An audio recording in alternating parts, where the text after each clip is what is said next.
Hari ini teman-teman sekalian, tepatnya di hari ketujuh dari bahasan kita, berhubungan dengan masalah solusi dalam Islam ya, khusus untuk makanan-makanan dan konsumsi yang seperti ini, ada depan saya labu.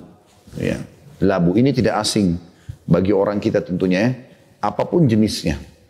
Ya, yang penting namanya labu. Mau dia ukurannya besar, mau ukurannya kecil, mau warnanya berbeda, intinya labu. Mungkin teman-teman heran, kenapa harus ada labu? Gitu kan. Apa kelebihan daripada labu itu sendiri? Untuk menjawab ini semua, saya coba review dulu sedikit jauh panjang dari kejadian salah satu Nabi Allah, yaitu Nabi Yunus alaihissalam. Nabi Yunus ini disilakan atau dipanggil dengan nama lain oleh Allah SWT, Dhannun. Nabi Yunus ini teman-teman sekalian, diperkirakan dia diutus oleh Allah Subhanahu wa taala 780 sebelum Masehi. 780 ya, sebelum Masehi, dan dia diutus ke sebuah wilayah namanya Ninawa atau Nainawah di Irak, dan suku atau bangsa yang sedang didakwahi adalah suku Ashiriyah. Dan namanya dia disebutkan dalam Al-Quran kurang lebih 6 kali. Bahkan Allah khususkan satu surah namanya surah Yunus. Berarti ada sesuatu di sini. Ada apa dengan Yunus alaihissalam? Teman-teman sekalian, Yunus alaihissalam adalah orang yang bukan dari wilayah Ninawa atau Nainawa, tetapi dia dari luar itu untuk mendakwahi mereka karena mereka menyembah berhala. Tentu saja ringkas ceritanya ini panjang adalah Nabi Yunus alaihissalam berdakwah, mendakwahi mereka, menyampaikan agar mereka meninggalkan semua, tapi mereka menolak. Nah, tugas para nabi-nabi dan rasul, mereka tidak boleh meninggalkan lokasi dakwah mereka sebelum ada perintah dari Allah SWT. Walaupun mereka harus dibunuh oleh kaumnya. Seperti contoh kasus Nabi Yahya alaihissalam. Bagaimana beliau mati dibunuh oleh kaumnya. Terus saja beliau bersabar. Kita tahu contoh Nabi Nuh alaihissalam. Terus berdakwah 950 tahun. Sampai Allah izinkan meninggalkan, baru dia naik di atas kapal dan pergi. Itu pun masih tobat berdakwah dari atas kapalnya. Mengingatkan anaknya Kanaan waktu sudah dibawa oleh air. Ayolah anakku, ya, tobatlah, kembalilah ke jalan Allah. Tapi tetap dia ngotot, tidak mau sampai akhirnya tenggelam. Seperti itulah perjuangan para nabi-nabi. Tapi Yunus alaihissalam, orang soleh. Ya, orang soleh, luar biasa kesolehannya. Nanti kita akan sebutkan ayat-ayat Al-Quran dan juga hadis Nabi SAW berhubungan dengan Nabi yang mulia ini. Yang jelas teman-teman sekalian, dia coba berdoa kepada Allah SWT, memohon kepada Allah agar diberikan lokasi dakwah yang lain. Karena kaum ini tidak mau menerima dakwanya. Kemudian sambil menunggu, ternyata Nabi Yunus alaihissalam terburu-buru, ya, karena dia marah sama kaumnya, kemudian dia pergi meninggalkan lokasi tersebut dengan menganggap dirinya tidak salah pada saat itu, alaihissalam. Maka beliau pun pergi meninggalkan Nainawa atau Ninawa. Pada saat dia keluar dari situ, Allah SWT menghukumnya. Hukumannya adalah pada saat dia naik ke atas sebuah kapal dengan tujuan untuk mencari lokasi dakwah baru, walaupun niatnya baik tapi belum Allah perintahkan, maka pada saat itu akhirnya Allah Subhanahu wa taala menghantamkan kapal tersebut dengan ombak yang besar, sehingga kapten kapal memerintahkan untuk mengeluarkan semua ya beban-beban yang ada dari barang-barang, ternyata juga masih berat kapal, maka mereka sepakat untuk membuang satu orang dari kapal tersebut. Diadakanlah undian dan ternyata selalu setiap undian ditulis nama di sebuah wadah, di beberapa wadah potongan kayu atau batu, kemudian ditulis nama-nama tersebut, lalu diundi, ternyata keluar namanya Yunus. Selalu saja begitu. Maka di awal-awal hampir seluruh orang yang di kapal mengatakan, dia adalah Nabi Soleh, kami kenal dia, gitu kan? Kami kenal dia. Maka jangan dia. Kalau seandainya keluar nama seseorang di antara kami, maka tentu saja kami akan ya, terima. Diundi yang kedua kali, yang ketiga kali, terus saja Nabi Yunus keluar namanya. Maka Yunus alaihissalam mulai sadar dan mengatakan bahwasanya ini peringatan dari Allah SWT, mungkin karena saya meninggalkan kaum saya. Maka akhirnya dia pun berdiri di dekat kapal. Pada saat dia akan loncat ke laut, maka tiba-tiba ada ikan paus besar membuka mulutnya dan Yunus alaihissalam masuk ke dalam mulut ikan paus tersebut. Setelah itu, ya, Yunus alaihissalam berada di pelut ikan dan dia sempat mendengarkan suara-suara yang sangat banyak dari tasbih hewan-hewan yang ada di lautan, air itu sendiri, ya, semuanya didengarkan. Maka dia pun ikut bertasbih, memohon ampun kepada Allah Subhanahu wa taala, sampai akhirnya Allah keluarkan dia. Nah, di sini teman-teman sekalian, kaumnya pada saat ditinggalkan Nabi Yunus alaihissalam, ternyata juga Yunus sudah mengingatkan, saya kalau tinggalkan kalian mungkin Allah murka sama kalian. Nah ternyata betul, yang terjadi adalah pada saat Yunus pergi, Yunus dihukum sama Allah SWT, kaumnya juga dihukum. Allah keluarkan air yang sangat banyak dari bumi, ya, seperti mirip kita banjir ya. Langit juga mulai mendung dan menurunkan hujan, maka kaumnya kacau balau pada saat itu berusaha melarikan diri ke sana sini, tapi tidak bisa.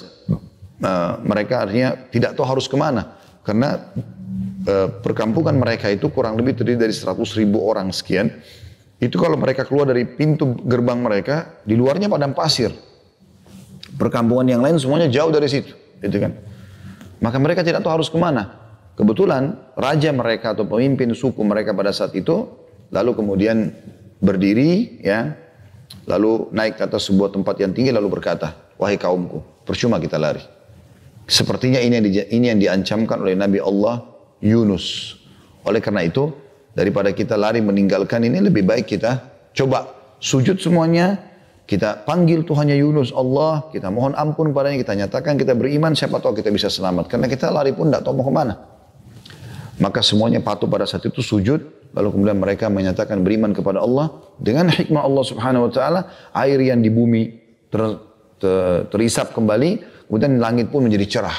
Maka akhirnya mereka beriman kepada Allah subhanahu wa ta'ala. Dan ini satu-satunya kaum yang Allah selamatkan. Satu-satunya kaum yang Allah selamatkan dari siksaan. Sebelumnya tentu ada kaum Hud, kaum Ad, kaumnya Nabi Hud, ada kaumnya Nabi Nuh, ada kaumnya Nabi Lut, ya, ada Namrud, ya, di Nabi Ibrahim AS, ada Fir'aun, Nabi Musa. Semua ini Allah subhanahu wa ta'ala binasakan dan hancurkan tentunya. Karena memang mereka kufur kepada Allah subhanahu wa ta'ala. Kecuali kaum ini karena mereka di akhir-akhir mereka berusaha kembali kepada Allah, maka Allah pun menerima mereka. Kita coba lihat kisahnya dalam surah Yunus, ya, surah nomor 10 ayat 98. Allah subhanahu wa ta'ala menjelaskan tentang kaumnya dulu. A'udzu billahi minasyaitonir rajim. Falaula kanat qaryatun amanat fanafa'aha imanuha illa qauma Yunus lamma amanu kashafna anhum adzabal khizyi fil hayatid dunya wa matta'nahum ilahin. Maka mengapa tidak ada penduduk suatu negeri pun yang beriman, lalu imannya itu bermanfaat kepadanya selain kaum Yunus. Maksudnya yang lain-lain yang kami hukum itu mereka tidak sempat beriman sampai akhirnya azab Allah merata pada mereka. Kecuali kaumnya Yunus. Ketika mereka, maksudnya kaum Yunus itu beriman, kami hilangkan dari mereka azab yang menghinakan dalam kehidupan dunia dan kami beri kesenangan kepada mereka sampai waktu tertentu. Maksudnya sampai ajalnya datang. Sementara Nabi Yunus sendiri Allah sebutkan dalam surah Al-Anbiya, surah nomor 21 ayat 87 sampai 88. A'udzu billahi minasyaitonir rajim wa dhannuni idz dhahaba mughadiban fa dhanna an lan naqdira alayhi fanada fi dhulumati an la ilaha illa anta subhanaka inni kuntu minadh dhalimin fastajabna lahu wa najjaynahu minal gham wa kadzalika nunjil mu'minin. Dan ingatlah kisah Dhannun atau Dhunnun, ya, yaitu Yunus ketika dia pergi dalam keadaan marah pada kaumnya, lalu dia menyangka bahwa kami tidak akan menyulitkannya karena dia ambil keputusan sebelum datang perintah Allah subhanahu wa ta'ala. Maka dia berdoa dalam keadaan yang sangat gelap. Maksudnya di perut ikan. Tidak ada Tuhan atau ilah selain engkau. Maha suci engkau. Sungguh aku termasuk orang-orang yang zalim. Maka kami kabulkan doanya dan kami selamatkan dia dari kedukaan. Dan demikianlah kami menyelamatkan orang-orang yang beriman.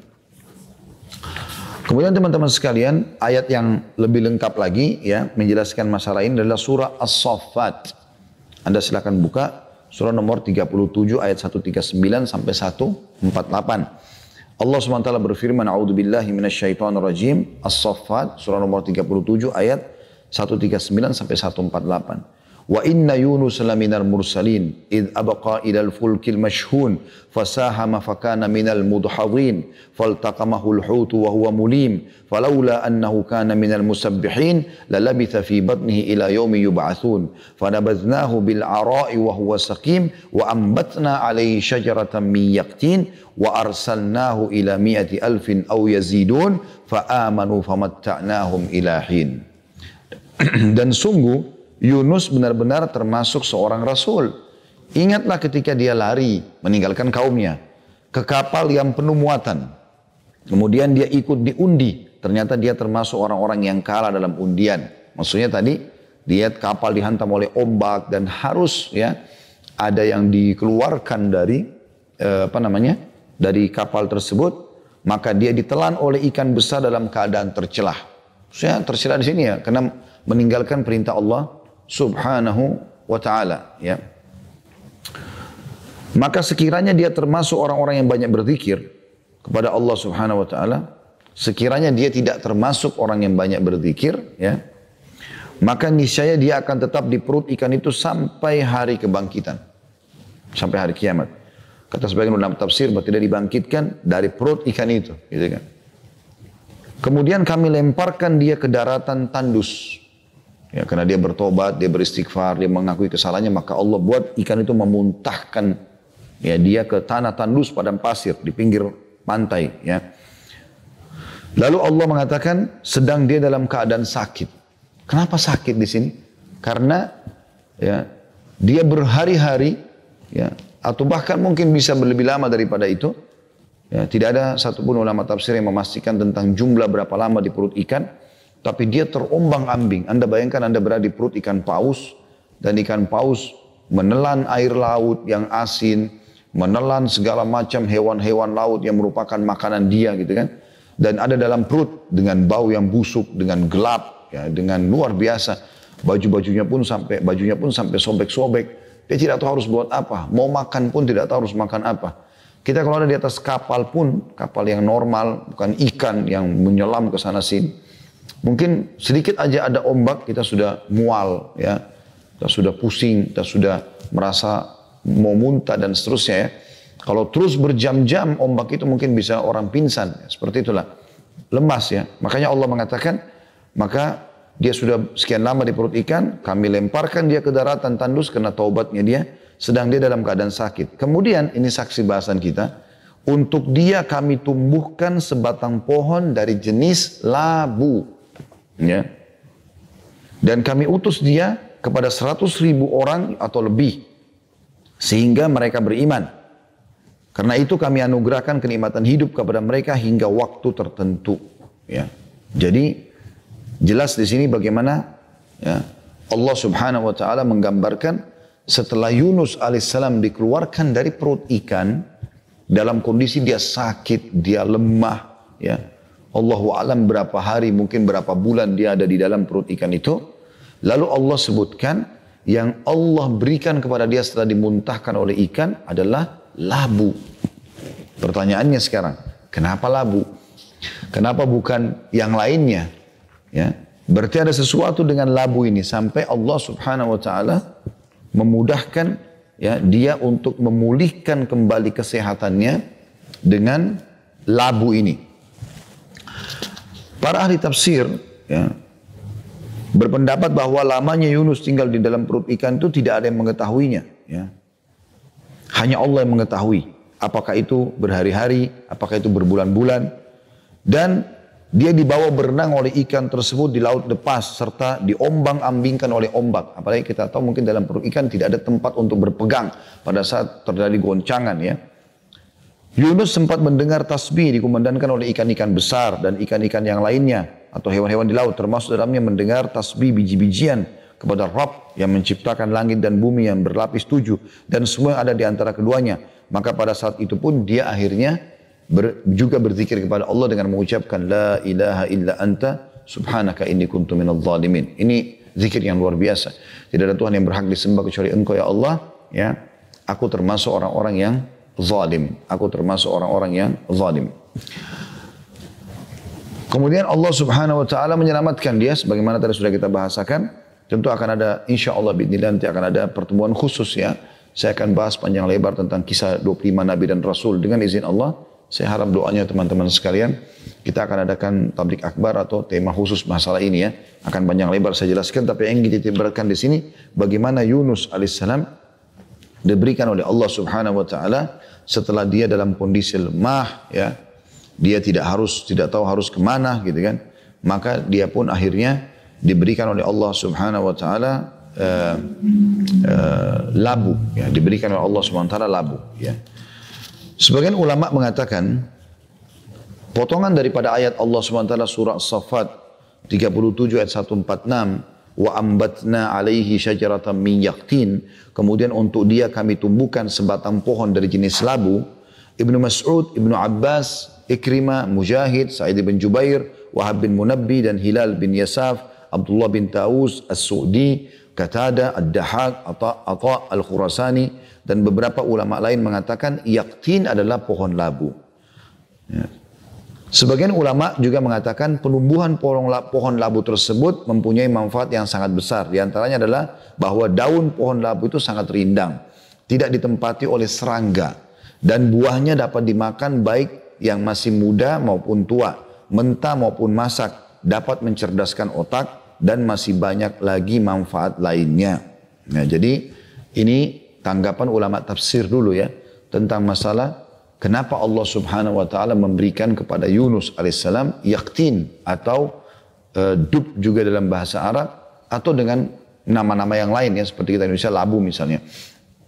Dan ini memang terkenal sekali ya, pumpkin dalam bahasa Inggris dan yang lainnya, itu manfaatnya sangat besar, Dia dibuat dengan sup labu bisa, nanti jus labu juga bisa. Saya akan contohkan atau perlihatkan insyaAllah apa yang sudah kami buat dari contoh sup-sup labu dan juga jus labu yang Anda bisa lakukan insyaAllah di rumah ya.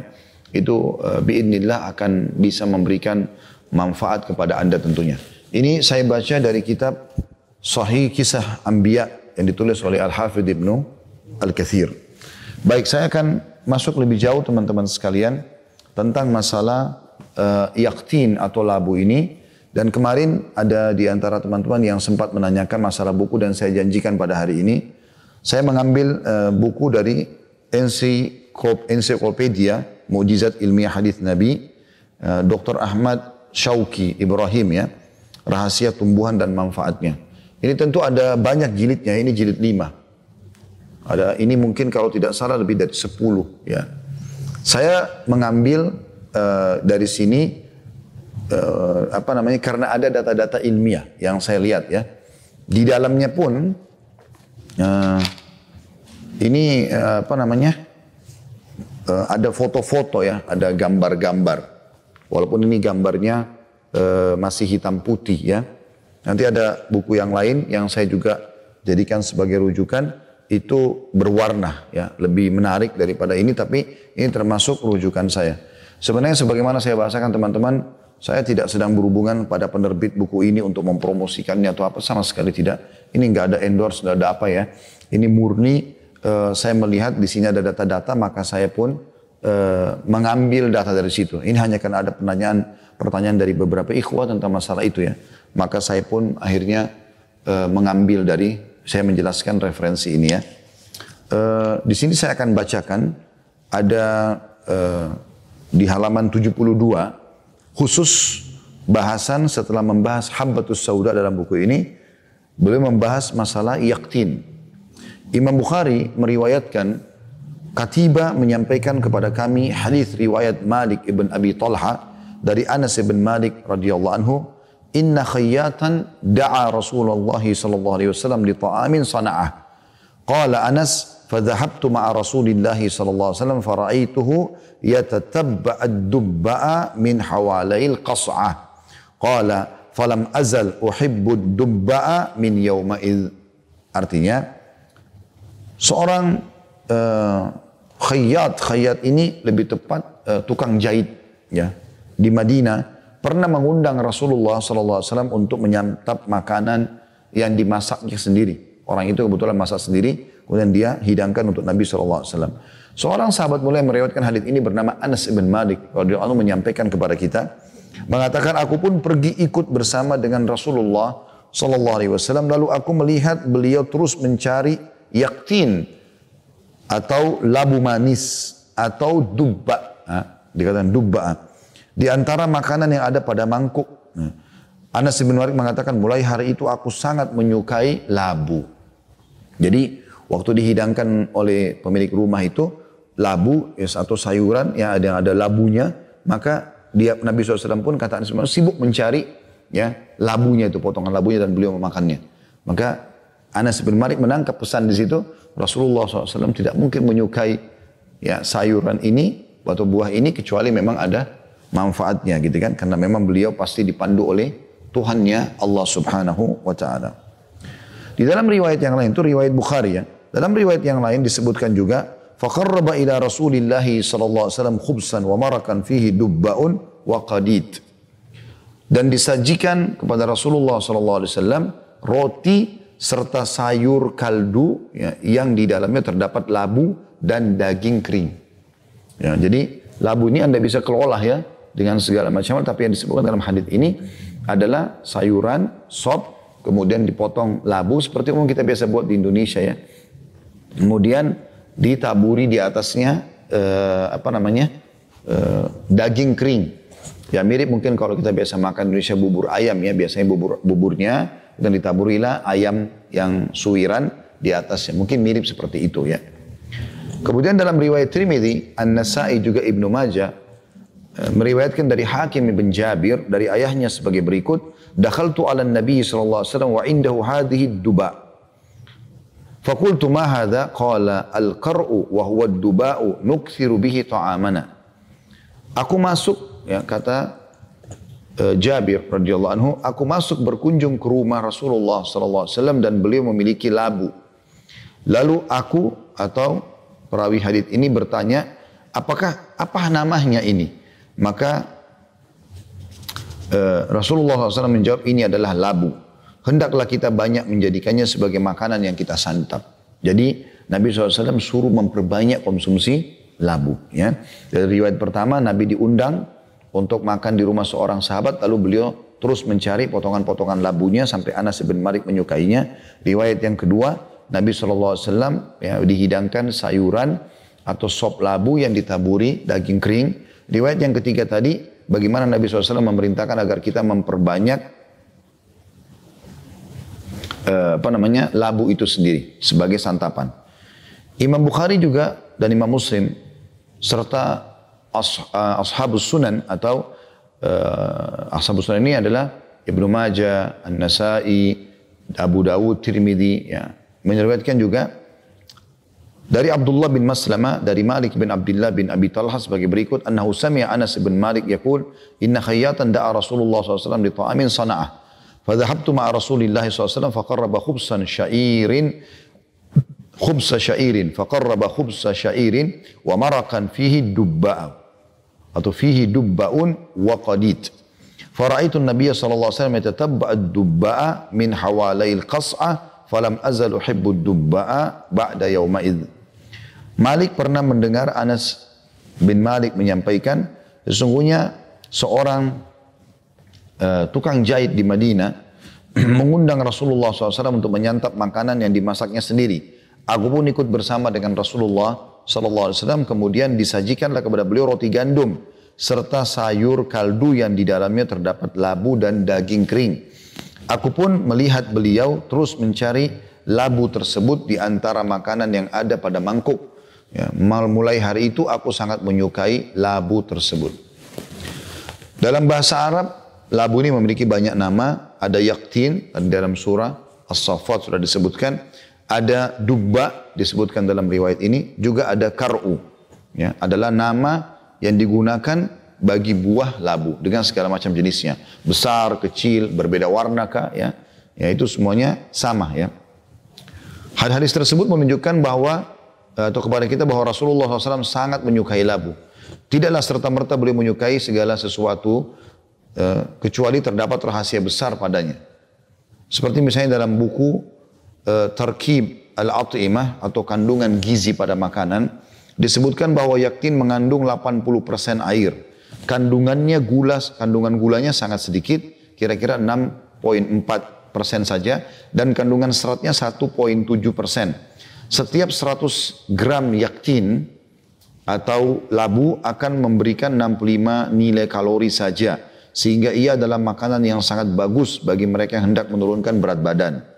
Yaktin sangat miskin sodium, sehingga sangat cocok dikonsumsi penderita hipertensi. Ya. Yaktin juga sangat kaya dengan kandungan potasium, sangat cocok jika diberikan kepada mereka yang membutuhkan bantuan obat untuk mengeluarkan air seni. Ya, susah untuk buang air kecil. Di samping itu yaktin atau labu mengandung kalsium, magnesium, fosfor, zat besi, sulfat dan klor serta sangat kaya dengan kandungan vitamin, di antaranya adalah vitamin A. Dalam kitab At-Tibbun Nabawi, Ibnu Qayyim rahimahullah berkata bahwa yaktin merupakan makanan yang sangat tepat diberikan kepada penderita demam. Nah ini tentu berhubungan dengan bahasan kita ya. Ciri-ciri orang yang positif adalah flu, demam, ya. Kemudian ada gangguan di tenggorokan. Jadi sebenarnya dia bisa meredam itu. Jadi orang kalau demam banyak mengkonsumsi labu, ya. Ia juga bisa menghilangkan rasa haus dan mencegah dehidrasi sehingga dapat menghilangkan rasa pening ketika diminum atau digunakan untuk membasuh muka. Jadi maksudnya Ibnu Qayyim mengatakan kalau lagi pusing pun mengkonsumsi labu ini baik dalam bentuk sayur atau bisa Anda jus ya. Ya saya sudah minta sama Akh Ridha, chef kami di resto untuk membuatkan saya hari ini beberapa jenis sup dan juga jus labu dan akan saya perlihatkan kepada Anda insyaAllah. Di hadapan saya sudah siap, tapi mungkin setelah saya baca ini baru saya akan perlihatkan kepada Anda insyaAllah. Ia juga kata Ibnu Qayyim sangat lembut bagi perut meski dimakan dengan cara yang bermacam-macam dan juga termasuk makanan yang lembut dan cepat diserap. Jadi subhanallah dari sisi kalorinya kecil tapi dia memberikan kekenyangan ya. Kenyang dan memang Nabi SAW tadi memerintahkan agar memperbanyak ya mengkonsumsi labu ini. Terdapat sebuah bukti ilmiah modern yang menunjukkan bahwa yaktin sangat berguna dalam mencegah kanker. Ya. Pada tahun 1985, sebuah majalah penelitian biokimia di Amerika mempublikasikan sebuah penelitian yang dilakukan di Lembaga Kanker Nasional Amerika. Hasil penelitiannya tersebut menunjukkan bahwa yaktin memiliki pengaruh dalam mencegah kanker paru-paru terhadap para penduduk negeri bagian New Jersey, Amerika Serikat. Jadi yaktin ini disimpulkan oleh para dokter, labu ini sangat berguna untuk mengobati demam, dehidrasi, dan pencegahan terhadap kanker. Nah, jadi ini juga pasti sangat berguna sekali ya untuk kesehatan kita tentunya dan kita butuh di waktu-waktu seperti sekarang ya. Apalagi kalau Anda hidangkan dalam kondisi dia insya Allah panas ya, itu sangat bagus ya untuk dikonsumsi. Kemudian juga ada buku At-Tibbun Nabawi yang ditulis oleh Ibnu Qayyim rahimahullah, walaupun tadi sudah kita bacakan di sini perkataan Ibnu Qayyim, saya juga akan coba membuka apa yang disampaikan oleh Ibnu Qayyim rahimahullah berhubungan dengan masalah labu ini. Kata Ibnu Qayyim rahimahullah di buku beliau At-Tibbun Nabawi di halaman 522, disebut juga dengan duba atau kara. Nama lain yaktin lebih bersifat umum karena secara bahasa bisa berarti pohon yang tidak berbatang seperti semangka, timun dan sejenisnya. Itulah yang Allah sebutkan kata Ibnu Qayyim rahimahullah dalam surah Saffat ayat 146. Yang tadi sudah sempat kita bacakan ya. Yang bunyinya a'udzubillahi minasyaitonirrajim wa ambatna alaihi syajaratan min yaktin. Dan kami tumbuhkan untuk dia sebatang pohon dari jenis labu. Maksudnya untuk Yunus alaihissalam. Kalau ada yang berkata bahwa pokok yang tidak memiliki batang disebut najm, bukan syajar dalam bahasa Arab maksudnya. Syajar adalah pokok yang berbatang, sebagaimana disebutkan oleh kalangan ahli bahasa. Sementara dalam ayat di atas disebutkan syajar yaktin, ya sejenis pohon labu. Jawabannya, kalau disebutkan secara lepas, kata syajar, bisa ditujukan pada pohon yang berbatang atau tidak. Jadi ini dari sisi pandangan agamanya ya, atau bahasanya maksud saya. Kemudian di sini Ibnu Qayyim mengangkat riwayat Anas tadi, di mana seorang penjahit yang mengundang Nabi SAW dan sudah kita bacakan, saya tidak ulangi lagi. Kemudian ada riwayat lain, Abu Talut menceritakan aku pernah menemui Anas bin Malik radhiyallahu anhu makan labu sambil berkata, sungguh engkau berasal dari pohon yang paling kusukai karena Rasulullah SAW pun amat menyukaimu. Ya jadi Anas bin Malik terus mengkonsumsi labu setelah pernah menemani Nabi SAW untuk makan di rumah penjahit tadi. Kemudian dalam Al-Gailaniyat disebutkan hadis dari Hisham bin Urwah dari ayah dari Anas dari Aisyah radhiyallahu anha, beliau menceritakan Rasulullah SAW pernah berkata kepadaku, hai Aisyah, kalau engkau memasak makanan perbanyaklah labunya. Sesungguhnya labu itu dapat mengobati kesedihan hati. Ya. Jadi di sini ada tambahan informasi dari Ibnu Qayyim rahimahullah tentang riwayat Aisyah disuruh makan labu untuk mengobati kesedihan hati. Allahu a'lam apa hikmahnya, gitu kan? Apakah orang patah hati juga terobati dengan ini? Allahu a'lam. Mungkin karena kelembutannya, ya, sehingga dia juga dengan postur yang lembut ini itu bisa berpengaruh, apalagi kalau sudah dikelola, ya, sehingga nanti bisa lebih lembut juga, mudah dicerna oleh tubuh, sehingga membuat tubuh kita tuh rileks dan seterusnya. Mungkin seperti itulah. Labu itu bersifat dingin kata beliau dan lembab, bisa memberikan suntikan gizi ringan, mudah masuk dalam perut meskipun belum rusak sebelum dicerna, bisa menimbulkan ampas yang baik. Di antara khasiatnya adalah memberikan serat yang baik serasi dengan vitamin yang dikandungnya. Kalau dimakan dengan biji sawi atau jintan hitam, jadi ini digabungkan sama habbatus sauda. Saya kebetulan taruh berdekatan ini, ya, labu dan juga habbatus sauda, bisa menimbulkan rasa pedas. Jadi artinya kalau anda yang suka sedikit pedas bisa menggabungkan ini. Bila dicampur garam bisa menimbulkan ampas asin. Bila dicampur dengan unsur yang mengikat bisa melahirkan ampas yang mengikat. Kalau dimasak dengan sejenis jambu-jambuan bisa memberikan suntikan gizi yang amat baik terhadap tubuh. Sifatnya lembut dan berair, bisa memberikan suntikan makanan yang lembab berlendir, baik sekali untuk orang yang kepanasan. Namun tidak cocok untuk mereka yang kedinginan dan orang yang kelebihan dahak. Airnya bisa menghilangkan dahaga dan menghilangkan pusing panas bila diminum dan disiramkan ke kepala. Jadi kalau sangat panas cuaca bisa airnya itu disiramkan ke kepala. Bisa juga melemaskan perut tergantung penggunaannya. Orang yang kepanasan tidak akan mendapatkan obat yang lebih baik dan lebih cepat khasiatnya daripada obat ini. Maksudnya demam di sini. Ya. Jadi orang demam itu paling bagus, kata Ibnu Qayyim, khasiatnya ada di labu ini.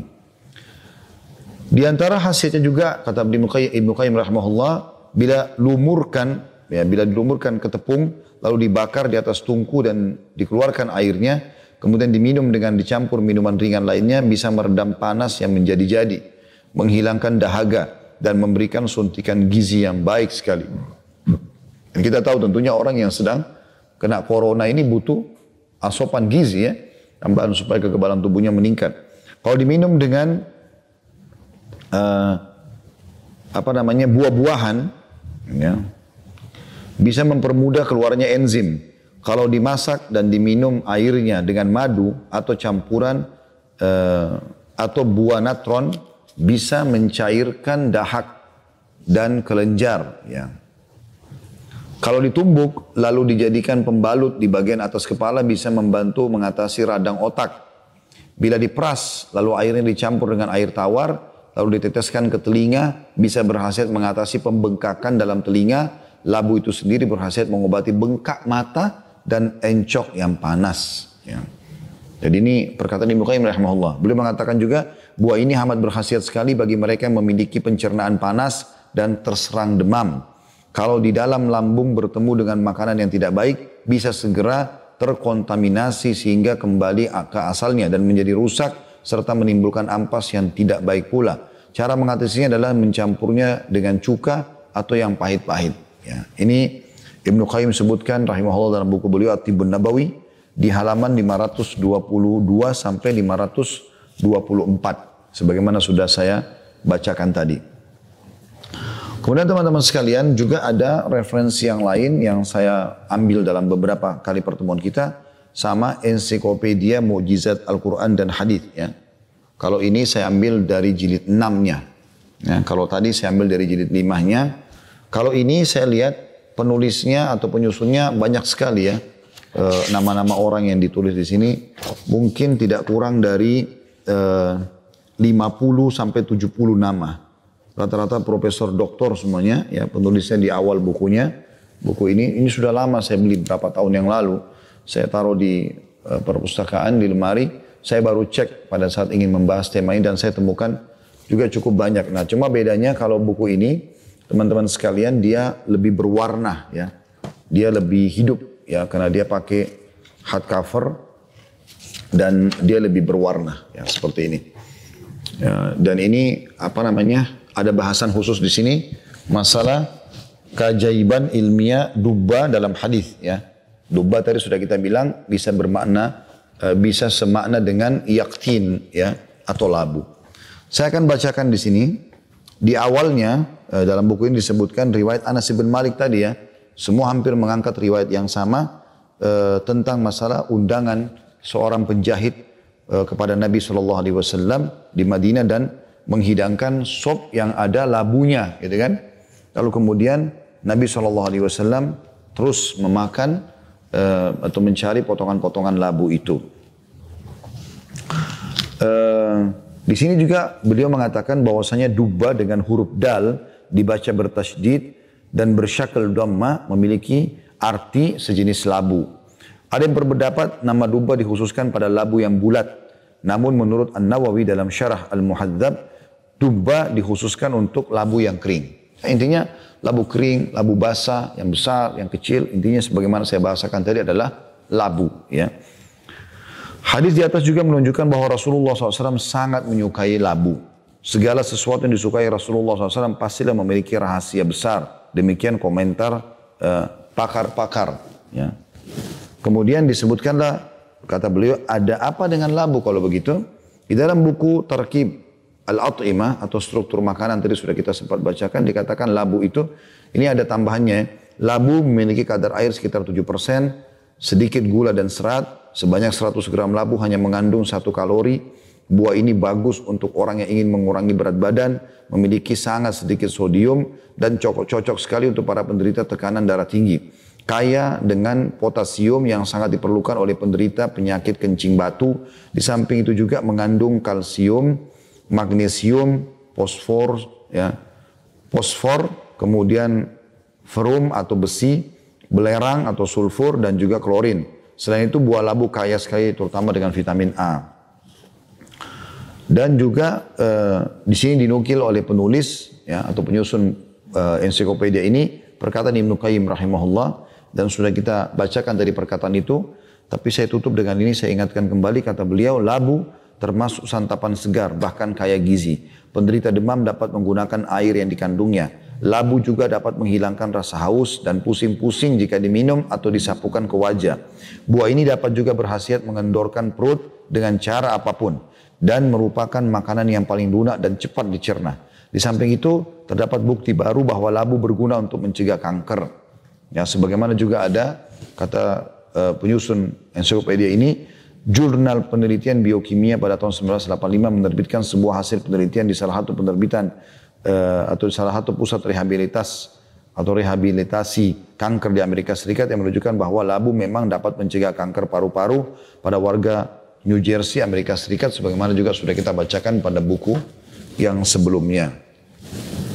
Dan ini teman-teman sekalian yang kita bahas pada kesempatan ini insya Allah, dan saya akan memperlihatkan ini sampel saja dari apa yang Anda bisa lakukan dari labu, ya. Iya. Tadi saya sudah minta kepada chef kami, Akh Ridho, jazakallah khair. Saya minta untuk dibuatkan sup labu dengan inisiatif dari beliau tentunya. Tinggal saya mencobanya, ya. Dan juga saya minta kalau bisa labu dihidangkan dalam bentuk jus, ya, dihidangkan dalam bentuk jus. Dan kita berharap insya Allah ini bisa menjadi contoh kalau bisa dikelola. Antum bisa ke sini Akh Ridho untuk menjelaskan komposisinya seperti apa.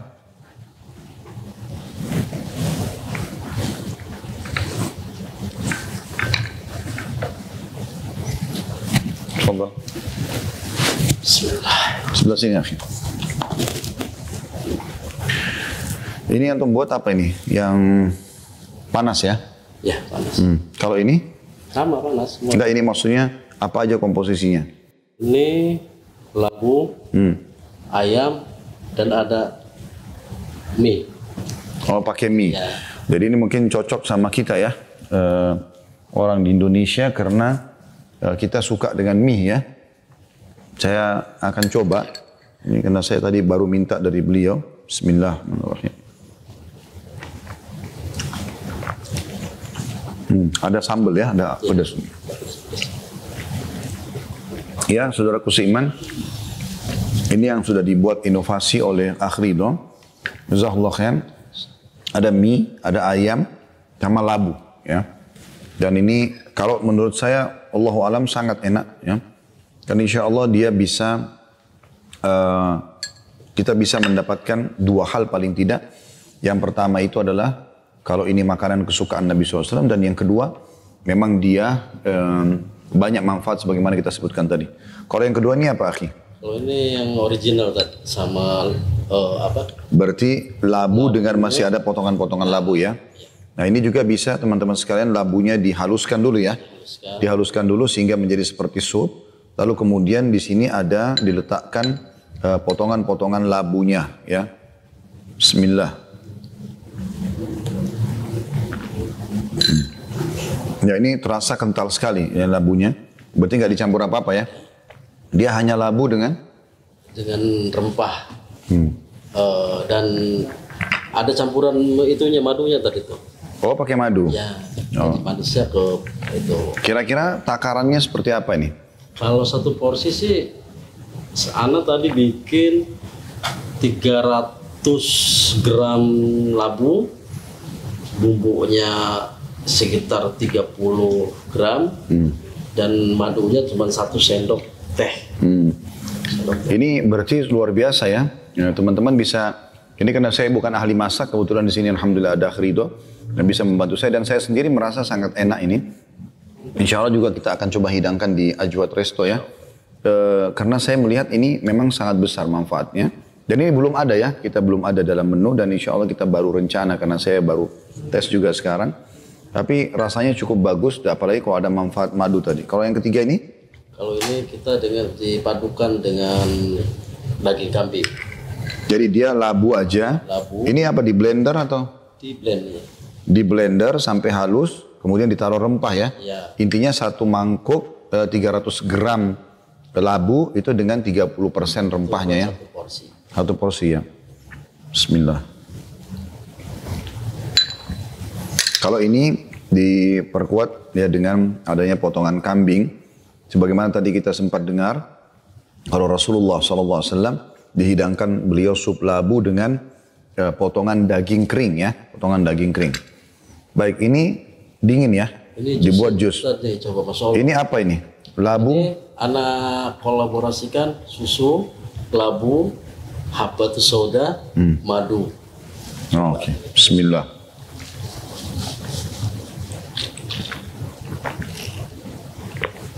Oh, Masya Allah. Anda juga takjub Mas Olo, ini rasanya. Luar biasa ya? Iya.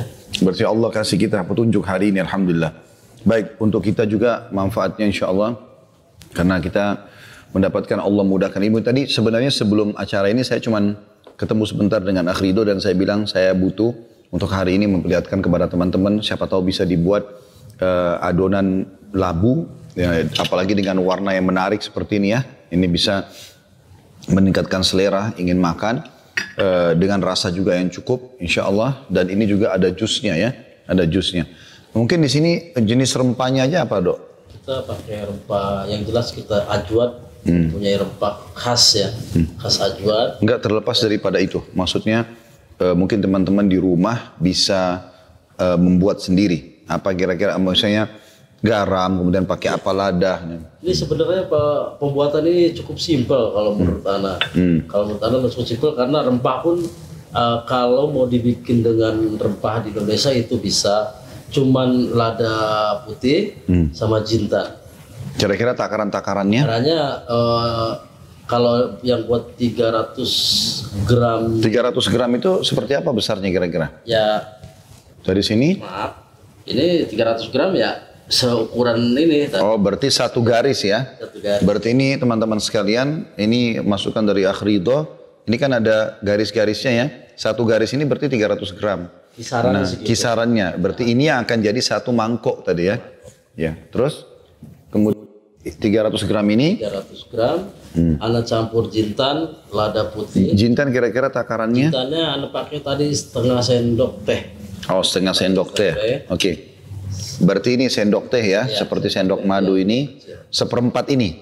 Setengahnya. Oh, setengahnya. Berarti teman-teman 300 gram labu dicampur dengan setengah sendok dari jintan hitam. Terus apa lagi? Terus sama lada putih. Kalau lada putih itu seperempat. Seperempat apa ini? Seperempat sendok teh. Oh, sama juga, Ya. bukannya seperempat sendok teh terus? Sekitar 5 gram. 5 gram enggak? Ditumbuk atau? Itu kebetulan saya kalau di dapur Ajon kita udah siapkan. Oh, sudah serbuk. Oke, teman-teman berarti ditumbuk ya atau di blender supaya dia ini, dan juga sama seperempat sendok teh ya. Terus apa lagi? Dan Garamnya? garam, kalau garam sih kalau menurut kalau masak secukupnya. Jadi Oh, tergantung kebutuhan. tergantung kebutuhan. Kan ada yang suka asin, ada yang kurang.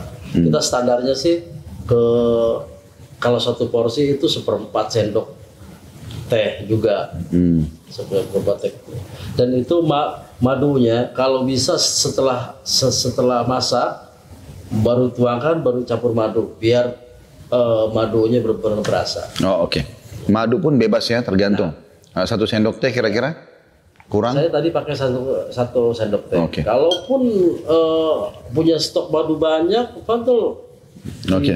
itu lebih banyak lebih baik, insyaallah. Baik, jazakallah khair dok. Allah Ya. Jangan tunggu saya, Ustaz. Ya, syukur. Allah.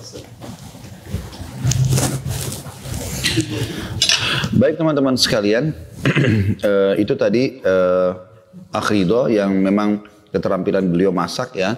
Hari ini saya libatkan, dan beberapa hari yang lalu memang juga pada saat membuat jus, seperti jus yang sudah saya berikan gambaran, ada ajwa 7 butir, kemudian juga dicampur dengan susu, dicampur dengan jahe ya. Ini semua ini, terus kemudian waktu kita bahas juga zaitun, sama dikombinasikan juga dengan buah zaitunnya. Dan ini juga sama bisa dibuat jus semuanya, ya, termasuk labu. Subhanallah, mungkin yang selama ini kita berpikir dia hanya dibuat sayuran saja, ternyata bisa dibuat jus, dan ini sangat enak teman-teman sekalian. Anda bisa praktekin di rumah insya Allah. Labunya dicampur dengan madu, dicampur dengan tadi habbatus sauda, dan lalu di blender menjadi satu, dan masya Allah rasanya sangat enak sekali ya. Ada manis dan sedikit ada pedasnya karena ada habbatus saudanya. Semoga apa yang kita pelajari hari ini bermanfaat buat kita teman-teman sekalian, terutama bagi diri saya, dan juga semoga Allah mengikhlaskan niat kita semuanya sehingga ini bisa menjadi sebuah ilmu yang bermanfaat buat kita. Jazakallah khair kepada Akh Ridho yang sudah terlibat dalam masalah ini, dan beberapa hari sebenarnya beliau terlibat. Setiap kali menghidangkan sesuatu saya selalu minta agar beliau mencoba meracikan, coba ini, dan saya juga mencobanya karena saya mengetahui rasanya masya Allah sangat enak, maka saya berbagi kepada teman-teman, apalagi juga ada khasiatnya. Semoga Allah SWT mengangkat segera virus corona ini dari kita semuanya, dan semoga Allah SWT tidak menghukum kita dengannya. Allah SWT memberikan peringatan dengan kemahalembutan dan kemaha kasih sayangnya, dan bukan dengan hukumannya tentunya. Subhanakallahumma bihamdika asyhadu an la ilaha illa anta astaghfiruka wa atubu ilaik. Wassalamualaikum warahmatullahi wabarakatuh.